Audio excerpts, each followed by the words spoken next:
Wow, what a start. The impact of humankind on nature, that's what we will speak about this evening. In the second episode of our second season of the online talk show that we are making to stay a team as a UT. We are all working at home now, so we hope that this keeps us together as a community.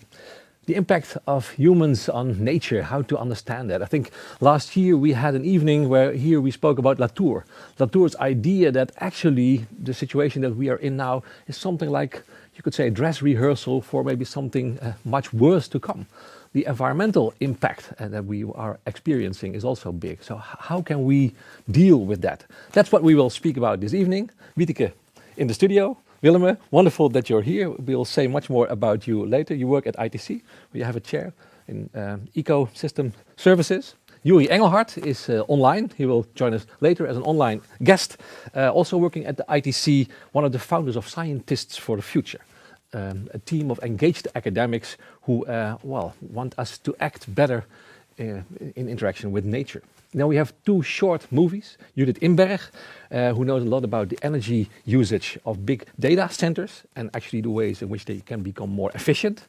And there is a student house battle to behave more environmentally friendly, which we have a video on. Erik Kemp, as every month, will give his column on data visualization, and we will have some hip-hop and also breakdance with the Hip Hop Association Break Even at the end. So, let's start.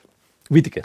Hi. Welcome once again. Very happy that you're here and that you want to be our guest tonight. It must be weird for you. I mean, you don't live in Enschede, so you are not here that often. No. This is a real expedition for me. But I'm very happy to be here. Yeah, you cannot get back home. I suddenly realized because of the evening clock, the curfew that we have. So you I'm going to stay here tonight. Stay here. Yeah. Fortunately, good.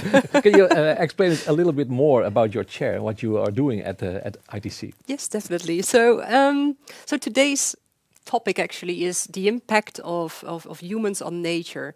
But what I'm doing at ITC, I'm actually reversing that question. So what is nature's impact on us, people? Wow.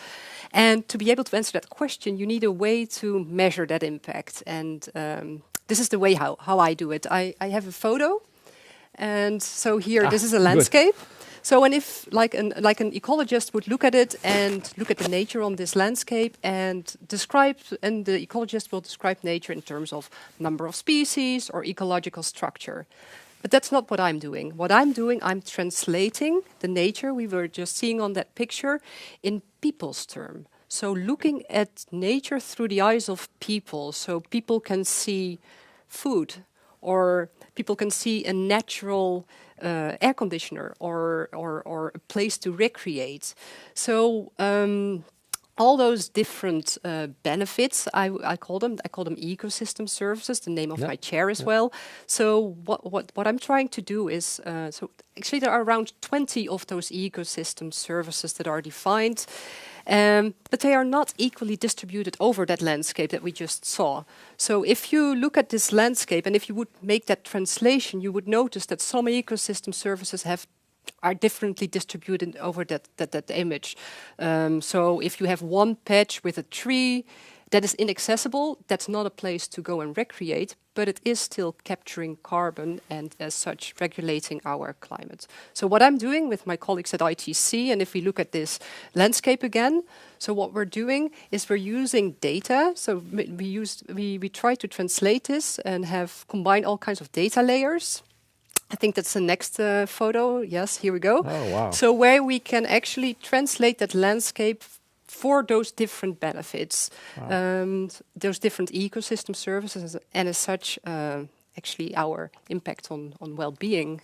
Wow, interesting. So it means that you develop ways to read nature, you could say, maybe ways to understand what nature can mean for humans, right?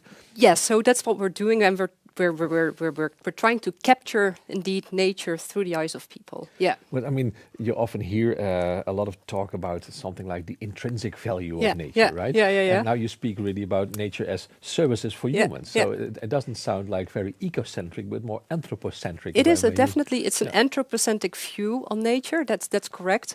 But also, if we say that the intrinsic value of nature is important, then it's still humans saying that the intrinsic value of nature is important. Yes. So there is always a bit of a tension indeed between those two.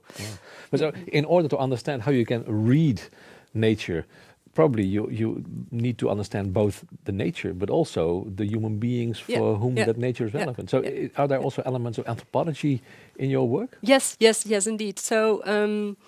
So at ITC, we're actually here at the UT. So I'm working like at ITC, but we're also working with data and computer scientists here on campus, with social scientists, where we're trying to combine indeed both the data question, so how to combine that it actually captures nature, but also the different perspectives of people, because what is a benefit for you might not be a benefit for me, and that very much also depends on where you live, who you are, and that kind of things. So how can this help us to deal in a better way with the environmental crisis? Does it help us to understand better what's to come, or to deal in a more responsible way with nature? So what I think it helps us doing is, so we want to keep track of nature to make wiser decisions about our living environment. So that's definitely the goal.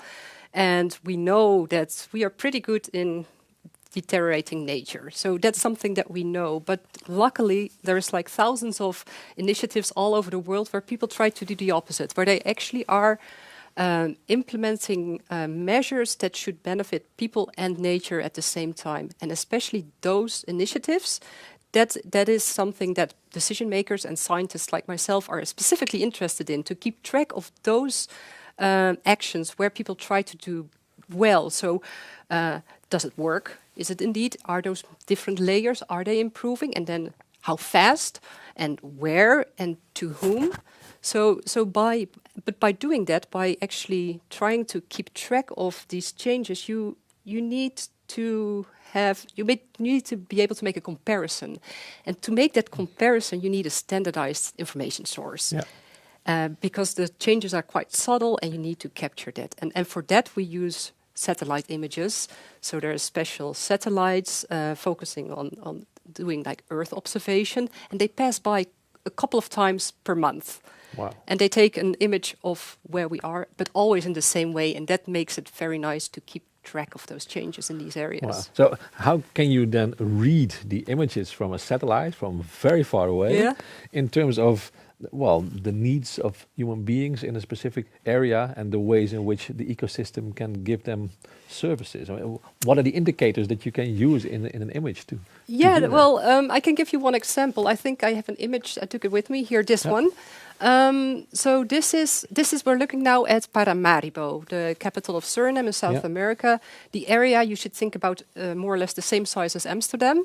And what a student did, Tom Remijn, he used the thermal infrared band to measure temperature, and that's actually quite direct. And especially like in a tropical city, where you have to use a lot of electricity for cooling the houses and so on, that's an important well-being factor, the temperature. So in red, it's up to 6 degrees hotter than in the dark blue, what you're seeing here in the bottom. The red is that's where the buildings are. Dark blue here left at the bottom, that's where the trees are. The light blue is grass. And the nice thing of a map like this is you can bring this to the decision makers and help them like putting the pros and cons of like cutting a tree or conserving a tree in their city, for example. Because here you're showing pretty directly what the benefit of that tree is for their city. Okay, so does it mean that you can also show then how things develop over time? That you can maybe see nature somehow deteriorate or improve or whatever? Yeah. So that definitely is the game. Is the objective. But when you're talking about change, so we are definitely looking at changes over time. So does something work, like an initiative? But nature is not just changing between years, across years, but it's also changing within a year. So there's this very nice animation that I took with me. Wow, you have a here lot of stuff with you. Yeah. Okay. So you asked me to talk about my favorite subject. The beating heart of the earth. Exactly that. This is made by World Mapper, And this is something what they call nature's heartbeat. And this is, here you're seeing the growing season within a year. The growing season. Okay. So this is like how nature is changing within a year all over the world. And this is exactly the type of information we're also interested in. Because if we are talking about nature's impact to people, on people, you want to know how and where, but also when, because it changes. What did we see? Why did it go bigger? And what are the colors? Can you explain a bit what we are looking at? So we're looking at biomass here. So the increase of in biomass. Okay. Yeah. Okay. Yeah. So carbon. So the bigger it is, the more the more biomass is generated. So it's summer when it's bigger and it's winter when it's smaller. Exactly. So that's what you're seeing. South. Yeah, but it's the increase indeed in biomass. That's what we're seeing here. So if you would see this over the past 50 years or maybe the past 10 years, could this also be some kind of an indication that things are moving in the wrong direction with the climate, or is that not a type of information that you can derive from this type of images? So how nature is changing? The whole phenomenon of global warming, people are of course very worried that we are having so much impact on nature that we might in the end not even have ecosystem services anymore. Yeah, that's true. But that's why I think my research is so important, by showing what nature's impact is on people. And it also makes way more sense to have a positive impact as a person on nature, because you know why, but also you know how to do it more effectively. Actually, so I mean, your aim is not to show how nature is, going down. Yeah, but it's more to show how close the interactions are between humans and nature, how dependent we are. Exactly. And so the whole idea of sustainability is then really having a sustainable relation with nature. Yeah, and to put that on the map. Wow, yeah. Wonderful. Yeah. Fascinating. Yeah. Super interesting to actually always wanted to know more about what you were doing. So now okay, I there we finally go. Hey, and I heard that you're also a supporter of Scientists for Future. Yes, I am. Aren't you? Well, I must say I was not so well aware of it. Oh, it's stupid to me. I actually just signed a letter with a few academics that we sent to one of the Dutch newspapers with voting advice to people, not for one party, but say, please take the environment into account when you go to vote. So now that I learn about this, I will definitely look it up. Okay, excellent. But Yuri Engelhardt is actually online, who will tell us more about what this is all about. Yuri, a UT scientist, also from ITC, specialized in data visualization, information design. Yuri, welcome. Wonderful to have you here online, but it feels like you're really here. And you look so good. I was actually really happy to see your moving map, Wieteke, that you showed. I love it. I mean, that's my area of research, to think and do research about how images can help us to think and to make decisions. Yeah, wonderful, wonderful. Maybe we should speak about that more a bit later. But first, of course, we really want to know, what are the goals of Scientists for Future? Can you tell us a bit more about the whole movement? Well, we're a quite diverse group. So students, PhDs, postdocs, professors, chairs of departments, deans of faculties, and there's a diverse range of motivations for people to join Scientists for Future. What we do have in common is that we're concerned about the future, concerned about the climate emergency, concerned that many people seem to still not realize the full magnitude of what is at stake and the urgency of making big changes fast. So you ask, the goals of Scientists for Future are, on one hand, to connect with concerned fellow scientists, and on the other hand, to reach out into society and to help to increase what we call the climate literacy of people and of organizations. Wonderful. So you want to empower people to understand better what is at stake and to make more responsible decisions, maybe. And so, let's also speak about that more in a minute. But first, at the UT, I mean, it's an international movement, but are there many people of the University of Twente involved already in Scientists for Future? Right now, locally, we have more than 60 supporters, including 60, including 27 full professors at the UT from all faculties, and a couple of very active students. And since we just went public in January, I have to say that I'm really happy that it's going so fast, because what I feel about it is that this gives me hope. It gives me a lot of positive energy for developing activities together. Yeah, I can imagine. And you are not even in this field, right? You are not an expert on the climate, I think. No, I'm not a climate expert, and most of us are not climate experts. No.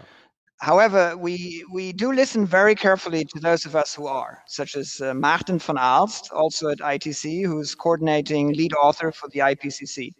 Just recently, Martin spent an evening briefing and updating us on the current scientific consensus on various aspects of the climate emergency.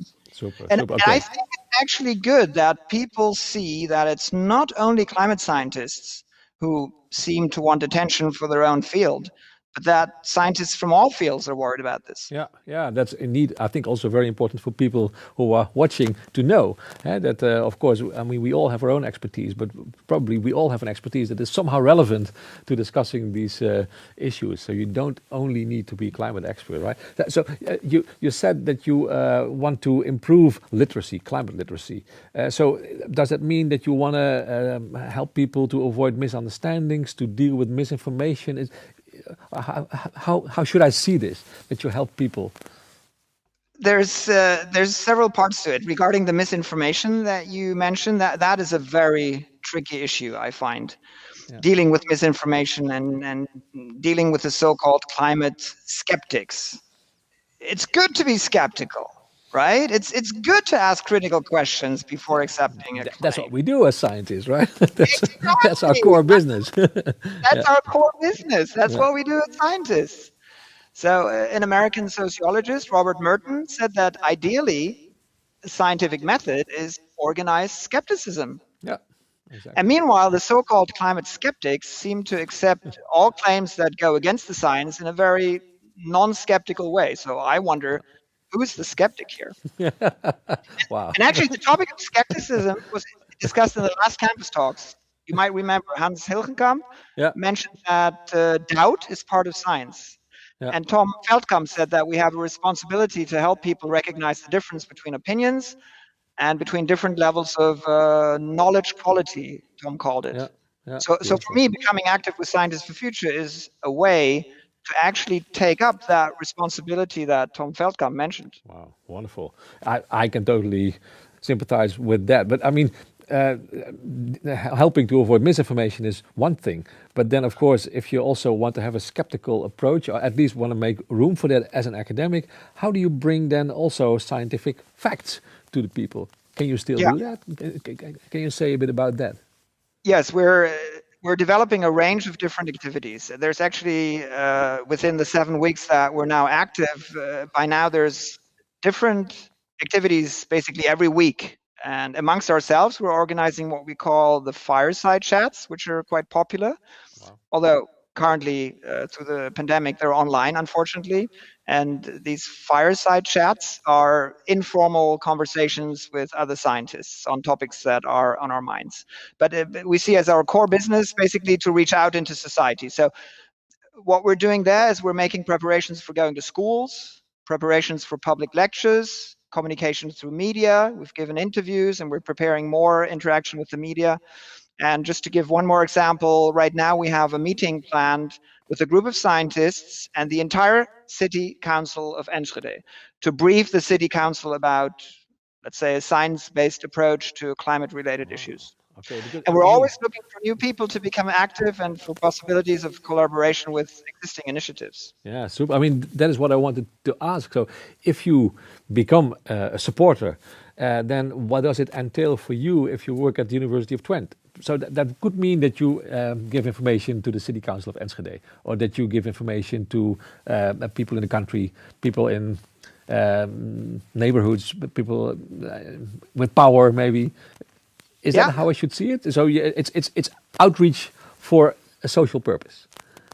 Like I said, we have a part amongst ourselves, like briefings with Maarten van Aalst or fireside chats, but our main focus is all these different activities reaching out into society. And doing that, everybody basically does what they're what they like to do, and what they're good at. So we have all these different focus groups, and everybody can sign up to just lend their name to support this initiative, or to join one of these focus groups, or as in my case, 4 of these focus groups. Yeah, exactly. Wonderful. So, in an interview that you gave about your work here in You Today, you said that you even see it as a moral obligation or a moral responsibility. I'm not sure, again, how you formulated it, to join Scientists for Future. So, that's quite a strong statement, even though I like it, I must say personally. But can you explain why you see this as a moral responsibility?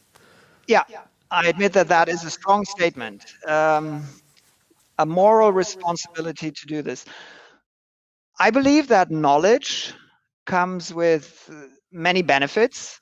They say knowledge is power. And as scientists, we are in a privileged position, in a sense, having a lot of knowledge. However, I believe that knowledge also comes with responsibility. If you're in a train that is racing toward a cliff and you know that, then I believe that knowledge comes with the responsibility. 1, to sound the alarm in the train, and 2, to try to stop the train. Yeah. And that is the situation that we're all in now due to the climate emergency. Wonderful. And So, I thought science is not neutral in the end. Science is moral. very Science is. interesting. I mean, I think we need a philosopher of science for discussing that. I've got Maybe you 2 should kids. invite one. Oh, we should invite one. I want to say my 2 kids are a big reason for doing this. So Yes. one is 10, the other one is 12. So this is very personal, but many people have kids and Yeah. like kids. And I believe that my kids and my grandkids will ask me at some point in 10, 15, 20 years, Dad, Grandpa, you're a scientist. Exactly. You must What have did known you do? that all these terrible things were going to happen. Yeah.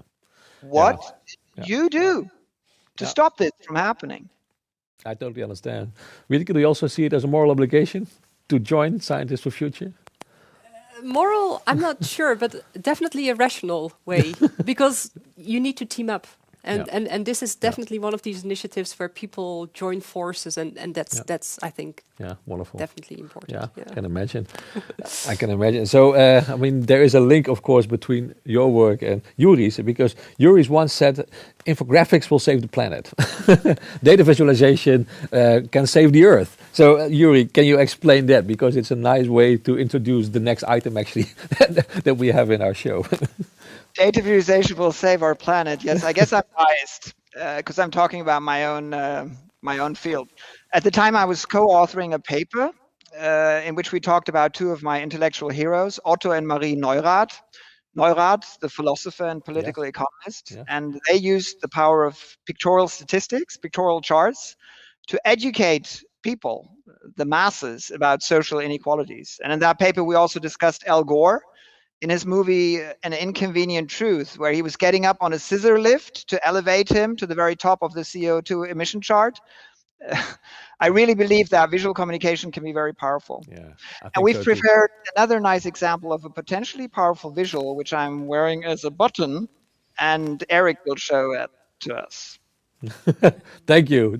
So you made the bridge already for me. Thank you so much, Yuri. It was fascinating to hear your input. Super. Thanks. And indeed, so the next item is Erik Kemp, who is here every month with a column on data visualization. And this time, of course, it will be about nature and about the climate. Let's watch it together.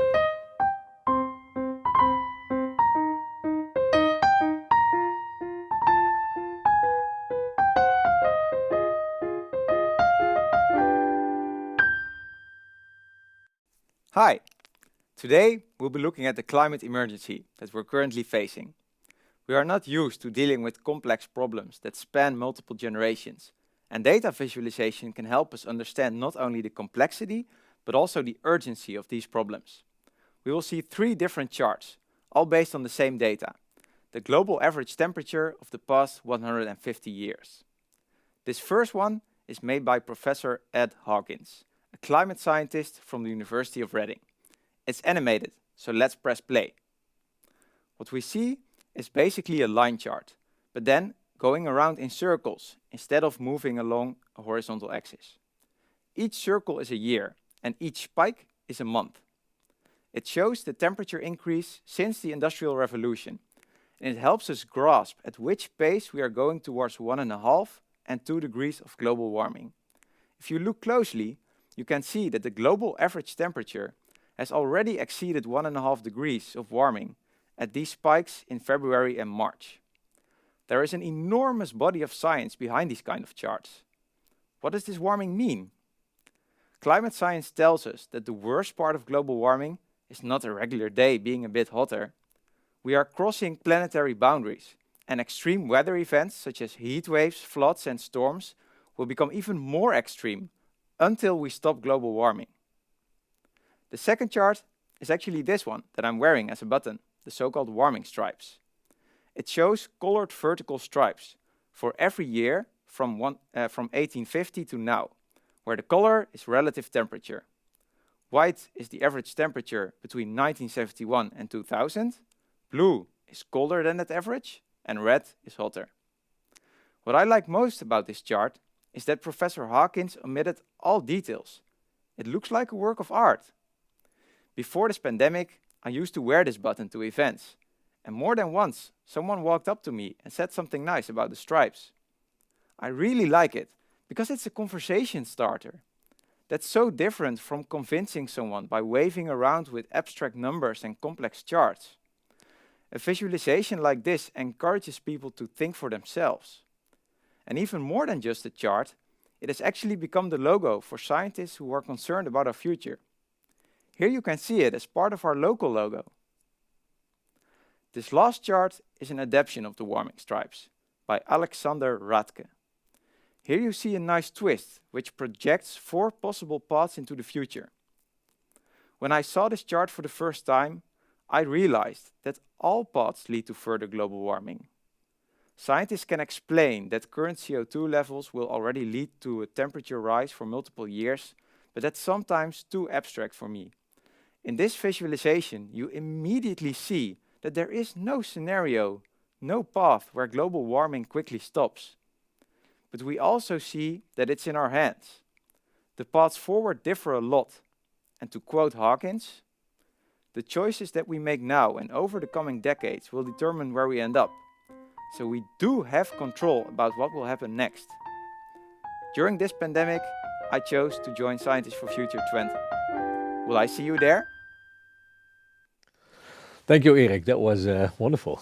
So, Wieteke, of course, in your work, data visualization plays an important role. Can you explain a bit about that? Because it's not just images, not pictures, I think. You also need to somehow process them. Yes, indeed. So visualization, and I fully agree with the two, with Yuri and with Erik. It's extremely powerful, and maps are an excellent example of like putting things on the map. So you do your calculations and you make them indeed visible over where those values indeed apply. But do realize that if we're talking about maps, that not everybody has seen their region from above, the typical angle of a map. So if you present maps to people that don't have that overview, then that information is completely...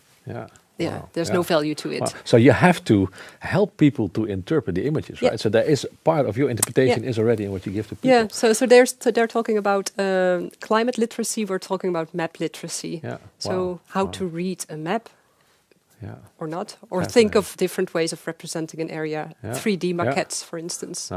Nice other example, I think, how science is normative, how you really need to do something normative to help people to make sense of these data. Wonderful. Well, of course, speaking about data, that's the next item that we will have. The data come from data centers, and they consume a lot of energy, not just a little bit, but a lot of energy. And we will now switch to the next item. Judith Inberg from the UT Center for Energy Innovation is in that item, and she will explain to us how much energy is used by these enormous data centers, and also what can be done to reduce it. Globally, in 2018, the data center industry consumed around 1% of the overall energy demand. The expectation is that that will increase in the coming years to around 8% or even higher. So that's a significant issue that we need to focus on and work on. also because the demand for data center capacity will grow. Of course, we all like to do our video streaming and our online meeting. Also takes data center capacity. The time horizon for that increase, the prediction is 10 years, so in 2030 the expectation is that the increase of energy demand will have grown to around 8%. The key reason for data centers to consume so much energy lies in the electronics that is in the heart of the data center, and that electronics gets hot when you use it, like your computer at home. It generates heat. And the heat generation and cooling account for around 90% of the overall electricity demand. So our long-term vision for the research program is to look at that basic technology and see if we can develop alternative technologies that deliver the same functionality but generate a lot less heat. So the long-term developments we have in mind to really replace the electronics technology that are at the foundation of this heat generation are photonics, like photonic chip development, quantum computing and neuromorphic computing, with the expectation that those will be able to replace the existing electronics and therefore provide a technology that generates a lot less heat. With artificial intelligence, there's of course a lot of opportunities, not just in data centers but in many industries. For the data center industry, we see first of all inside the data center that you can steer the functionalities, the ICT functionalities, but also all the facilities around it, so the cooling and the airflow, you can steer them more precisely towards the lowest energy potential you see. The ICT, almost the scheduling of your orders for the data center, you can also be smart about that. From university also, we're building an ecosystem, not just our university with all the capabilities that we have and the knowledge to work in such a cross-functional way, but we are also exploring what other universities to include in this. So it's quite an expanding ecosystem. It's definitely not just a Dutch initiative. Of course, we started it here, so you start building the ecosystem from the Dutch ecosystem, but it's very much becoming a global initiative, to be honest. So also parties from Silicon Valley are now actively approaching us to understand the opportunities this program offers to them and also to understand the cooperation opportunity. Thank you, Judith. This was very good to see. It's super important, I think, that the UT will work on this also. So, and Wieteke, did you know that so much energy is used for data? I mean, it's shocking. It is. It puts things into perspective, indeed. Yeah. Knowing that, I mean, could we do something with that in our work? I mean, should we also now be careful with our data? It's going to be tough to be a scientist. Yeah. Well, maybe for my own field. So I know that already, like the satellite images, they are now stored centrally.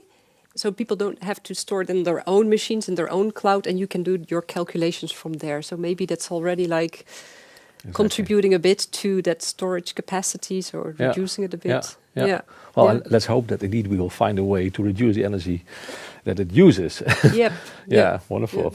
Well, speaking of energy, we have so much on our plate for tonight. Let's go to a different type of energy, culture, the energizing dance power of Break Even, which is a team at the university combining hip-hop and breakdance.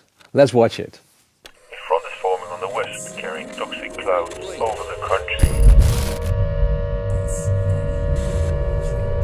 The RNMI has declared code red. Please remain inside until further notice.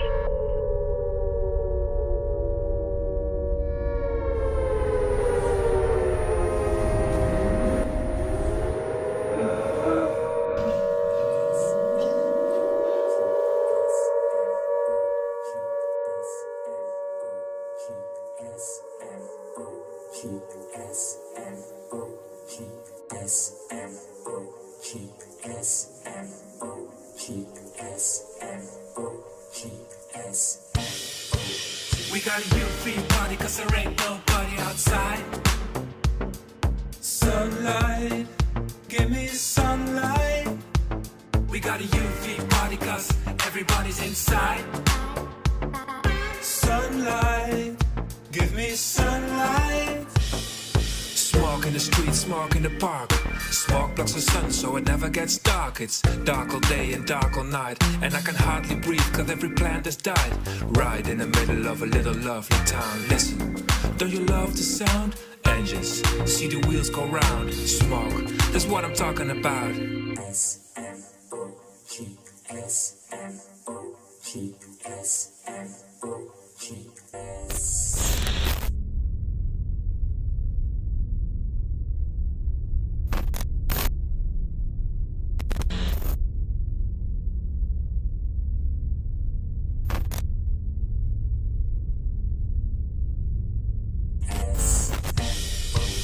We got a UV party cause there ain't nobody outside.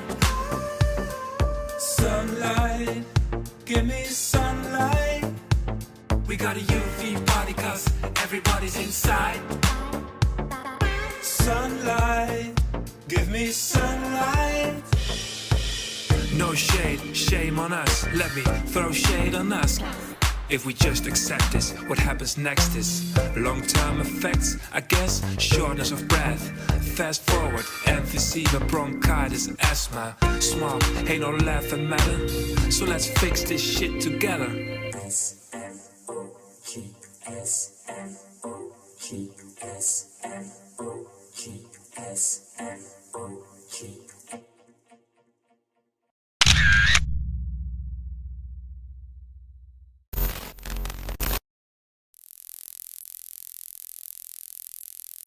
This was super, really fantastic. Also, actually, so good to see students again, to see that there is cultural life of students still active, even despite the lockdown. Wonderful. So, I mean, I miss this so much. I hope that the world will open up soon again and that after summer we can see it live again. Thank you. This was really awesome. Do you dance, Riedeke?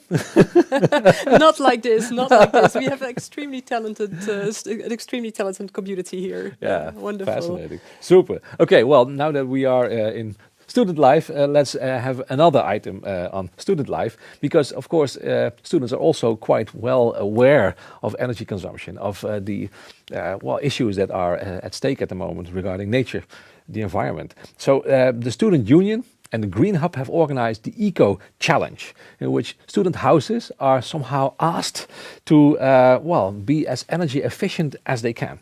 So 16 houses signed in for the first round, and at the moment 6 houses are battling for the final prize, which will be awarded actually on March 12th. So let's visit a few of those houses, and this documentary was shot by Joost Dijkgraaf from the local newspaper, regional newspaper Tubantia.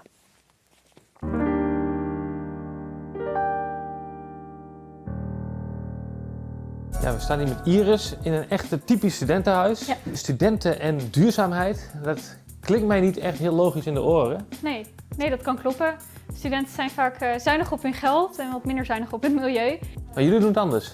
Ja, wij zijn kleine dingen aan het aanpassen om toch wat duurzamer te leven. Zo letten we op ons stroomverbruik door middel van energiemetertjes. Dit rijtje van de koelkasten en de oven en de vriezer, dat is 70% van ons energieverbruik. Oké. Ja. Ja, en ik zie hier een hele ingepakte vrieskist, of wat is dit? Ja, dat is onze vriezer. Hij verloor heel veel kou, dus we hebben hem ingepakt in isolatiemateriaal. Maar het loonde wat minder dan dat we hadden gehoopt. Ja, we zijn hier aan de campuslaan. We mogen even binnenkijken bij jullie, bij een studentenhuis dat nog niet zoveel doet aan verduurzaming. Ben je daar niet voor te motiveren? Nou, dat zou ik ook weer niet zeggen. Ik vind de challenge een heel leuk idee. Maar uit ervaring sprekende verwacht ik niet dat er heel snel heel veel gaat veranderen. Dat zou misschien wel praktisch zijn als de huisvesting kan subsidiëren. Dat je dan voor het huis een nieuwe koelkast te kopen of misschien over te gaan op inductie in plaats van gas. Zie je 2 frituurpannetjes staan? Hoe vaak staan die aan? Elke vrijdag volgens mij. Woont het in totaal wel, wat jullie doen? Ja, zeker. We hebben tot 30% van ons verbruik bespaard afgelopen jaar. Maar je bent niet echt gemotiveerd om mee te doen met verduurzaming? Natuurlijk zelf wel. We hebben hier in huis langzaamaan wel wat stapjes gezet, weet je wel. Maar om dan mee te doen met zoiets waar ik denk, daar gaat de universiteit mee aan de haal of de huisvesting. We hebben jarenlang gevraagd, mogen we afval scheiden? Dan duurt het 5 jaar voordat er een container komt, weet je wel. Dat zijn niet echt motivatie dingen om daar je ervoor in te blijven zetten. Je woont hier al zo lang? Ik woon hier al een paar jaar eigenlijk. Ja. Is het moeilijk om studenten te overtuigen? Als je het heel makkelijk maakt met kleine dingen die makkelijk te veranderen zijn in je leven, dan zijn mensen vaak wel bereid om dat dan wel te doen. So, very interesting to see, and also really exciting.